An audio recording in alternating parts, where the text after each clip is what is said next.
बरस से यहाँ पे मुसलमानों को भाजपा का डर दिखाकर वोट लेने का आदत लगा हुआ है। 30 बरस से तो स्वराज नहीं था, क्यों नहीं मुसलमान के बच्चों के लिए पढ़ाई की व्यवस्था की, क्यों नहीं मुसलमान के बच्चों के लिए रोजगार की व्यवस्था की। यहाँ कितना स्कूल यूनिवर्सिटी फैक्ट्री लगाया इन लोगों ने। मुसलमानों की चिंता है तो जरा मुसलमानों से पूछिए कि पिछले 30 बरस से महागठबंधन के लोग, राजद के लोगों ने सीमांचल के मुसलमानों के लिए क्या किया। नहीं आएगा, आप चिंता मत कीजिए। जैसे भाजपा को बंगाल में 100 सीट नहीं आया और हमको संन्यास नहीं लेना पड़ा, वैसे जदयू को बिहार में 25 सीट नहीं आएगा।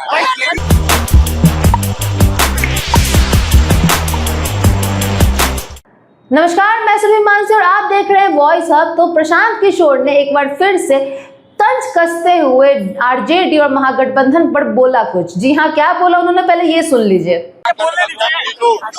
जिसको 30 बरस से यहाँ पे मुसलमानों को भाजपा का डर दिखाकर वोट लेने का आदत लगा हुआ है, उनको ये जवाब देना चाहिए कि 30 बरस से तो स्वराज नहीं था, क्यों नहीं मुसलमान के बच्चों के लिए पढ़ाई की व्यवस्था की, क्यों नहीं मुसलमान के बच्चों के लिए रोजगार की व्यवस्था की। यहाँ कितना स्कूल यूनिवर्सिटी फैक्ट्री लगाया इन लोगों ने, तो क्या वो सब भाजपा के बीच ही है? अगर भाई एक एक करके यहाँ गठबंधन के लोग को मुसलमानों की चिंता है तो जरा मुसलमानों से पूछिए कि पिछले 30 बरस से महागठबंधन के लोग, राजद के लोगों ने सीमांचल के मुसलमानों के लिए क्या किया।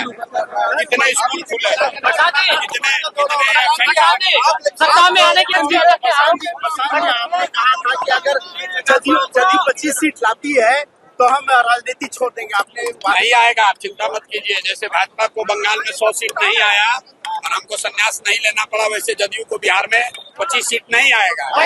तो जैसा कि आपने देखा, उन्होंने सीधा सीधा तंज कसते हुए वर्तमान सरकार पर, सत्ता पक्ष विपक्ष दोनों पर हमला बोलते हुए साफ कह दिया है कि ये लोग बस डर दिखाकर वोट हासिल करना जानते हैं। मुस्लिमों के लिए, मुस्लिम जितनी भी जनता है, युवा है, उनके लिए कौन सा कार्य किया है। सही से शिक्षा तो प्रदान कर नहीं पाते हैं। जो मुस्लिम बच्चे हैं उनको सही से स्कूल फैकल्टी नहीं मिल पाती है, उन्हें पढ़ाई नहीं मिल पाती, उनको सुदृढ़ शिक्षा प्रणाली नहीं मिल पाती है। और आरजेडी और महागठबंधन के काल में, जब उन्होंने अपने कार्य में रत थे, जब वो कार्य कर रहे थे, अपनी सरकार में है, तब उन्होंने मुस्लिम के लिए कहाँ कुछ किया। मुसलमानों के लिए कुछ भी नहीं उन्होंने किया, जिस कारण से मुसलमानों की मांग है कि वो उनकी मांगों को पूरा करे, सरकार उनकी बातों को सुने और उनकी शिक्षा प्रणाली, ताकि शिक्षा व्यवस्था ठीक हो सके। तभी तो युवा आगे चलकर रोजगार प्राप्ति करेगा, अपना योगदान देगा और राज्य के विकास में, देश के विकास में साथ देगा। इसको लेकर तो बात छेड़ा ही पीके ने। साथ साथ उन्होंने ये कह तो दिया